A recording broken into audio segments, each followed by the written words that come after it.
आज हमारा टॉपिक है मोल,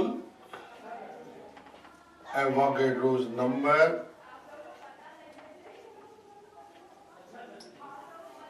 मोल एंड एवोगैड्रोस नंबर। बेसिकली ये A2 फिजिक्स का टॉपिक है, A2 लेवल का। और अब देखेंगे, सबसे पहले तो मैं मोल को डिफाइन करूंगा। ये डेफिनेशन मोल की ऑफिशियल है और यही डेफिनेशन लिखनी चाहिए। एक्चुअली ये it is the quantity of the matter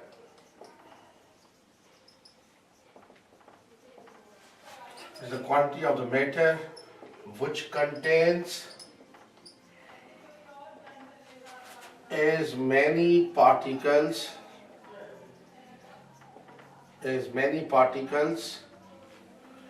as there are atoms in 0.012 kg of carbon 12. This is the exact definition of the mole. अब मोल की ये जो एग्जैक्ट डेफिनेशन है, इसके मुताबिक अगर आप 0.012 kg कार्बन 12 के लिए, कार्बन का ये आइसोटोपिक कार्बन जिसका 12 कार्बन जिसका प्रोटॉन नंबर होगा 12, तो 12 वाला जो जिसका न्यूक्लियर नंबर 12 होगा वो वाला लिया जाए, क्योंकि कार्बन 14 भी होता है। एक आइसोटोप एग्जैक्ट दिया जाए, कार्बन 12 वाला आइसोटोप ले ले और इसके 12 ग्राम ले ले और इसके एटम्स काउंट करें। अब ये क्वांटिटी फिक्स हो गई, इसके एटम्स काउंट करें, किसी भी चीज के इतनी क्वांटिटी हमेशा वो एक मोल कहलाएगी, ठीक है। और उस क्वांटिटी को जितने एटम्स होते हैं और उसको हम कहते हैं एवोगैड्रोस नंबर। एवोगैड्रोस नंबर क्या होता है? एवोगैड्रोस नंबर बेसिकली ये होता है जितने एटम्स हैं इसमें, atoms in 0.012 kg of carbon 12, यही एवोगैड्रोस नंबर फिक्स है। और इसको इन ए से शो किया जाता है। इसका फिक्स वैल्यू है 6.023 सिग्निफिकेंट फिगर में इंटू 10 पावर 23। इसका यूनिट होता है पर मोल, जिसको ऐसे लिखा जाता है MOL पावर -1। इसका यूनिट पर मोल जरूर होता है, इसको यूनिट याद रखें। बच्चे को यूनिट ये याद नहीं रखते, ये इसका एवोगैड्रोस नंबर है।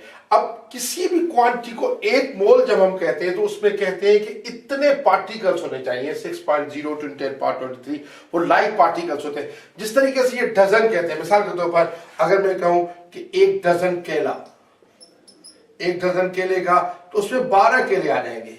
अगर कहूं 1 डजन पेंसिल्स तो उसमें 12 पेंसिल आ जाएंगे। 12 जिस तरह फिक्स है और 1 डजन इस तरह एक मोल में क्वांटिटी फिक्स है। और रफली स्पीकिंग हम कहते हैं कि अगर किसी चीज का जो रिलेटिव एटॉमिक मास है या रिलेटिव मोलर मास में कह दूं, जिसको रिलेटिव मोलर मास, वो मॉलिक्यूलर भी हो सकता है, वो मॉलिक्यूलर मास हो चाहे वो एटॉमिक मास हो, अगर वो एक्सप्रेस किया जाए ग्राम्स में तो तकरीबन वो 1 मोल होता है। मिसाल के तौर पर अगर सपोज वाटर है, H2 है, इसका 2 + 16, हाइड्रोजन का 2, ऑक्सीजन का 16 हो जाएगा 18। इसका मॉलिक्यूलर मास 18 है। अगर मैं ये कहूं कि 18 ग्राम्स ऑफ वाटर, तो ये हो जाएगा 1 मोल ऑफ वाटर। या अगर किलोग्राम में कहूं तो मैं कह सकता हूं कि 18 × 10 पावर -3 kg। ये बहुत इजी होता है, कोई भी चीज किलोग्राम में 10 पावर -3 से कर दो ऑफ वाटर, ये हो जाएगा बेसिकली 1 मोल ऑफ वाटर के। और इसमें बेसिकली मॉलिक्यूल्स वही होंगे, 6.02 × 10 पावर 23 मॉलिक्यूल्स ऑफ वाटर होंगे। अब देखिए, मिसाल के तौर पर आप तादाद नंबर्स फिक्स होती है, लेकिन हर किसी उसमें मॉलिक्यूल्स क्या मास डिफरेंट हो सकता है। मिसाल के तौर पर अगर आप 1 डजन बनानास ले रहे हैं और 1 डजन वाटरमेलन ले रहे हैं, तो जाहिर बात है तादाद 12 तो सेम है, लेकिन हर किसी का मास डिफरेंट होगा। इसी तरीके से किसी का भी 1 मोल में वो पार्टिकल्स की, मॉलिक्यूल्स की या एटम्स की तादाद तो सेम होती है, लेकिन उसका मास डिफरेंट होता है। मिसाल के तौर पर हाइड्रोजन, अगर मैं एलिमेंट ले लूं हाइड्रोजन, तो उसका 1 होता है रिलेटिव एटॉमिक मास। तो मैं कहूंगा 1 ग्राम जो है, 1 gram of hydrogen atoms is equal, ये हो जाएगा 1 मोल ऑफ हाइड्रोजन एटम्स, और इसमें फिर एटम्स होंगे 6.02 इंटू 10 पावर 23 एटम्स होंगे, एटम्स ऑफ हाइड्रोजन, और किसी के नहीं। अगर मैं इसी तरह गैस, अगर हाइड्रोजन गैस लूंगा तो उसमें 2 ग्राम हाइड्रोजन हो जाएंगे।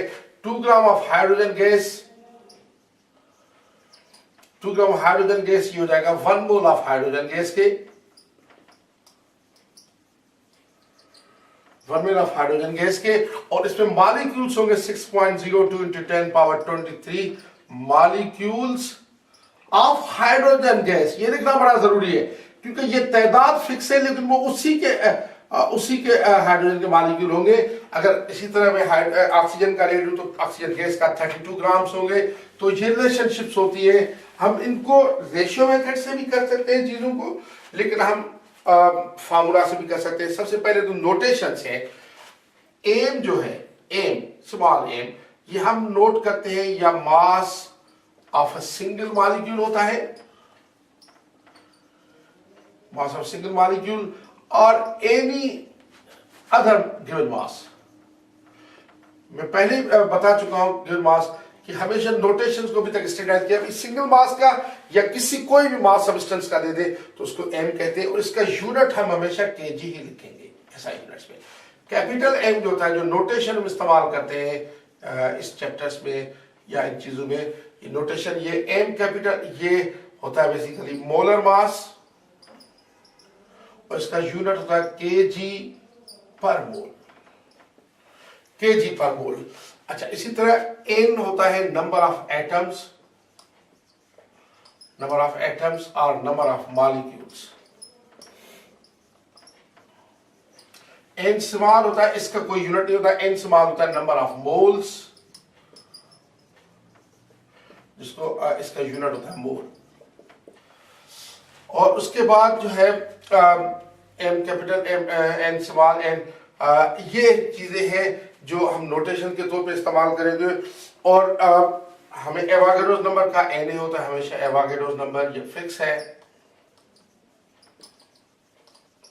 जिसका यूनिट होगा पर मोल। इसको एन से शो, एन नॉट से भी शो करते हैं कभी कभी, एन नॉट या एन से। अब मिसाल के तौर पर किसी चीज के आपको मोल्स चाहिए, ठीक है, तो मोल हमेशा एन बराबर होता है mass of the substance divided by इसका मोलर मास। यानी नंबर ऑफ मोल्स को आप फार्मूला से लिख सकते हैं, number of moles given mass divided by molar mass, या रेशियो मेथड से कर सकते हैं। तो उसके जो मॉलिक्यूलर मास या मोलर मास है उसको ग्राम में लेंगे, एक मोल के तो कितने हो जाएगा, एक। तो फर्स्ट फार्मूला हमारा ये हुआ कि एन बराबर होता है एम अपॉन एम के। इधर एम जो है वो मोलर मास है, सॉरी एम ये जो है गिवन मास ऑफ है, कोई भी गिवन मास ऑफ सब्सटेंस है, एम जो है मोलर मास है, एन नंबर ऑफ मोल्स है। और दूसरा जो नंबर ऑफ मोल्स होता है वो एन बराबर होता है हमेशा नंबर ऑफ एटम्स या molecules divided by Avogadro's number. अब इन दोनों इक्वेशन को कभी कभी मिला के हम ये इक्वेशन भी ले सकते हैं, M upon M capital M N upon N के। इसके अलावा mass of a single molecule जो वैल्यूम किया जाता है, इसमें M mass of a single molecule है, mass of a single molecule है, और mass of a single molecule M वो हमेशा होता है molar mass divided by Avogadro's number से। ये 5 फार्मूले हैं, 1 2 3 4 फार्मूले हैं। अब इस चैप्टर में कभी कभी एग्जामिनर्स जो है ना वो डायमीटर ऑफ अ मॉलिक्यूल भी पूछ लेते हैं या स्पेसिंग बिटवीन मॉलिक्यूल्स भी पूछ लेते हैं। जब हम ये पहले फार्मूले आपको जहन में होने चाहिए, N is equal to M small upon M capital, N small is equal N upon N A, M upon M is equal, इन दोनों इक्वेशन को कंबाइन किया, और ये है mass of a single molecule. जाहिर बात है मास ऑफ सिंगल मॉलिक्यूल क्या हो जाएगा, मोलर मास को एवोगाड्रोस नंबर से डिवाइड करेंगे, क्योंकि एक एवोगाड्रो जो मोलर मास होता है उसमें हमेशा 6.0 मॉलिक्यूल्स होते हैं, तो एक मास का मॉलिक्यूल इससे होता है। अब कभी कभी इस चैप्टर में हम लोग स्पेसिंग मॉलिक्यूल्स की या एटम्स की वैल्यू करते हैं, और डायमीटर। जब स्पेसिंग वैल्यू करते हैं हम सपोज करते हैं इसमें चीजें कि ये अगर एक ये मॉलिक्यूल है, ये दूसरा मॉलिक्यूल है, मॉलिक्यूल बेसिकली ये इसका मॉलिक्यूल का रेडियस है, ये रेडियस है मॉलिक्यूल का, और ये सेंटर, तो स्पेसिंग भी ये हो जाती है। स्पेसिंग बेसिकली जो होता है spacing between molecules, spacing molecules की वही होता है जो diameter of a single molecule होता है, diameter of a single molecule. आप इससे देख सकते हैं। इसमें हम दो तीन चीजें सपोज करते हैं, वो ये है कि molecules touch each other, molecules touch each other but do not overlap. Do not overlap. They touch each other but not overlap.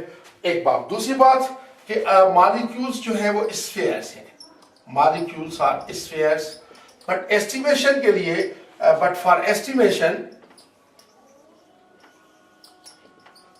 estimation we treat them as